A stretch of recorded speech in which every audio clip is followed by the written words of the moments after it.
when you think of violence or when you think of abuse, are these the faces that you think of? Or are these the faces that are normally portrayed?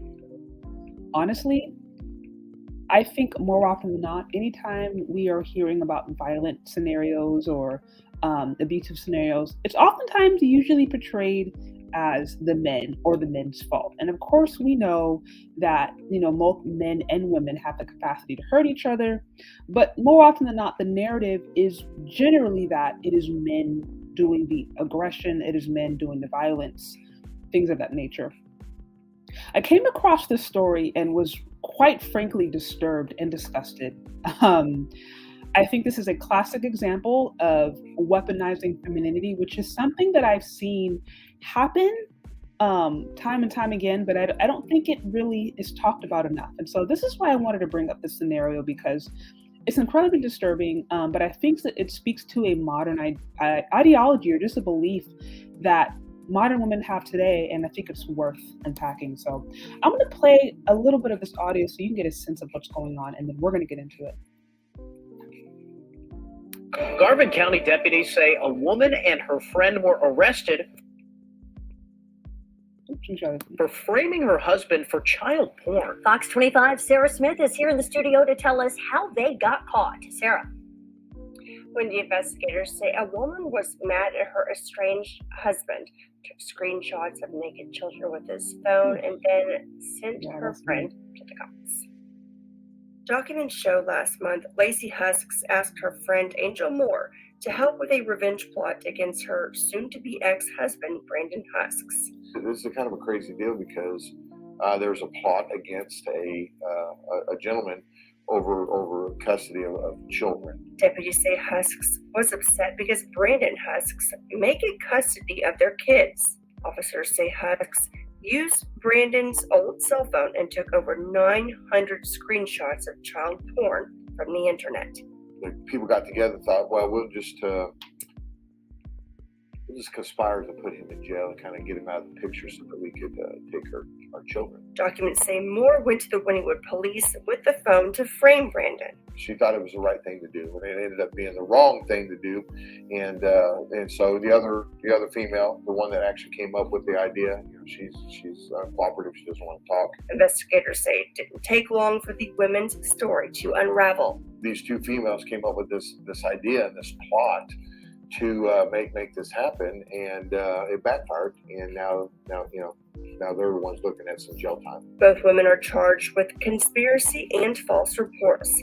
Husks is also in jail for possession of child porn. This is unacceptable to me. This is very disturbing to me because not only are they conspiring to put somebody in jail for the rest of their life and take away their freedom, but they're exploiting children in order to do that.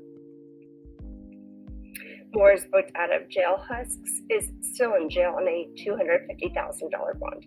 I'm in studio, Sarah Smith, Fox 25 News. So there you have it. These two women basically worked together and conspired to try to put the lady on the left, I think her name is Lacey Husks. They conspired together to try to put her soon-to-be ex-husband behind closed bars. And they did that by basically taking an old cell phone that he didn't use anymore, putting a whole bunch of different photos on it of just essentially child abuse, child pornography, incredibly disturbing. Put that on his phone and then brought it to the police. And we're trying to frame him of it. And some reports say that they brought him in, and so the police initially believed the women, and I think that her husband did end up spending about a day in jail. But what happened is they checked his newer phone and they didn't see any evidence of any foul play. And then once the police officers probed a little bit deeper, they basically figured out it was these two women working together to conspire against, the woman's husband, conspire against, it was Lacey's husband, and it backfired. At the end of the day, it backfired. The wife is now, still in jail right now, facing charges. They're both facing charges. One of them is, I think, conspiracy.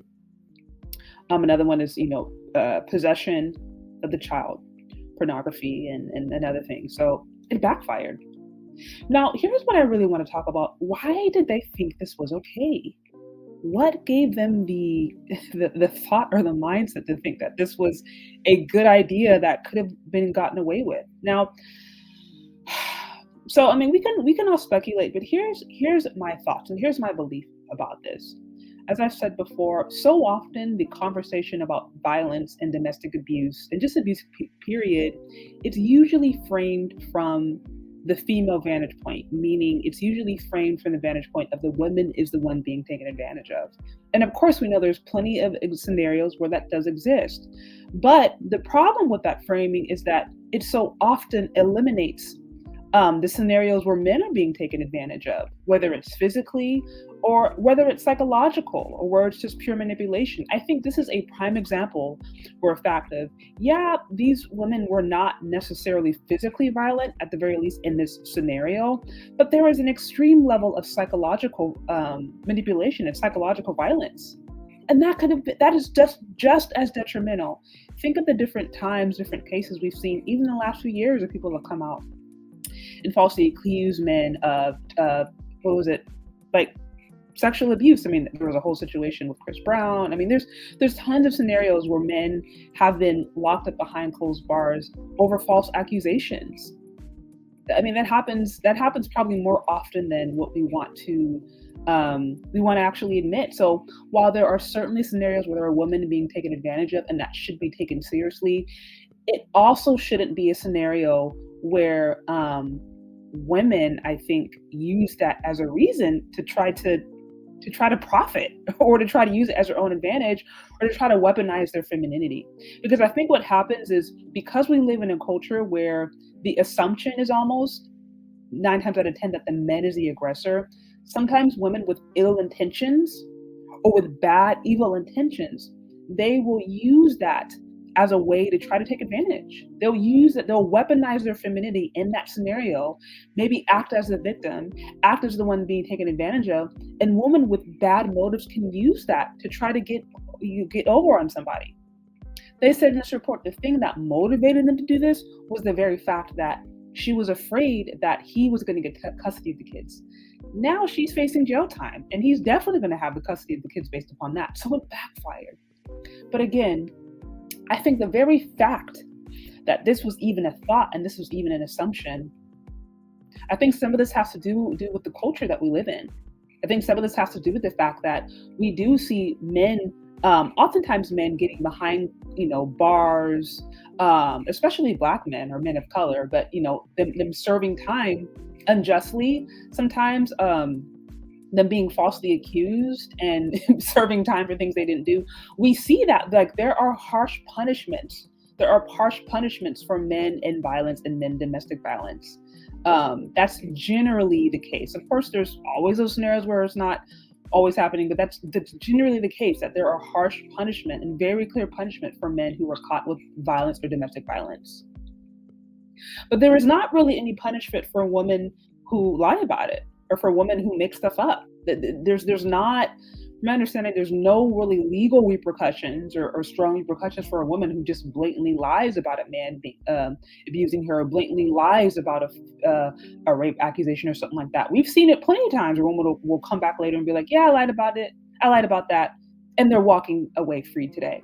So again, because of this culture where men are scrutinized in these kinds of scenarios and men are penalized and women are not, I think this is sometimes those inequalities or the weaknesses, I think, creates a space where women feel as if they have the upper hand. And like I said, there are some women with ill intentions that will try to use that as a way to take advantage and to win in a scenario unjustly. And that's what I think happened here. And I am glad that it didn't go through. I'm glad that the plan, was found out before that man was falsely and wrongly put behind closed bars. I mean, we don't know anything about their marriage. We don't know about the dynamics of the marriage, but what we do know that this scenario was completely and totally wrong. So I'm glad that it was found out. But let me say this, I think women, we have really got to start being, I think this is a good opportunity to recognize that, like, it's not good to weaponize our femininity. It's really not. And this is what I like to call toxic femininity. The toxic femininity is anytime you use your womanness or your, femininity, or you being female, whatever it may be, to take advantage and to manipulate. Women do have, I think, there's a special influence power about who we are, about what we can do. We can do great and mighty things. We really can. We can also, with that, we also have the capacity to do a lot of damage. And when women take their God-given attributes and then use it as a reason to manipulate, to take advantage, to abuse others, that is what I consider toxic femininity. And so often that goes unchecked. But I think we need to have the conversation and recognize that, hey, violence and abuse, it comes in different forms. It just doesn't come in the form of a man, or the form of a Black man in particular.